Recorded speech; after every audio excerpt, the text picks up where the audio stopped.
So, na-terminate na natin yung mga cable. 2 zone na fire alarm. Pero yung panel na ginagamit natin ay 4 zone. Kaya may bakante tayong 2 zone.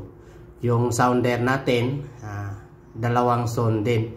Kasi ang building na ito, ground floor at saka basement. Kaya 2 zone lang ang ginagamit natin. Yan. So, nilagyan na natin ng power, battery backup, 24 volts. Yan. So, yan. Gumagana na yan. So, itong umiilaw na yan, buzzer, kapag nag-alarm yung panel natin, buzzer, i-silent lang natin dito, buzzer, mute. So, kapag sounder naman ang nag-alarm, dito natin i-silent alarm. So, ang umiilaw diyan ay mga indicator yan sa monitor ng panel.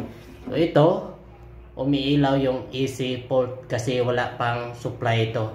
So, lalagyan pa natin ng temporary supply ito. So, kaya umiilaw yon. So, ang nagpagana ng panel na ito ay battery lang muna.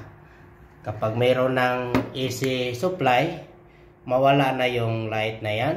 Yung buzzer na light, mawala na yan.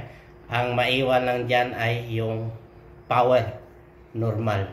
Yung port, mawala na rin yan kapag normal na lahat yung system. So, gumagana na yung panel natin. Okay?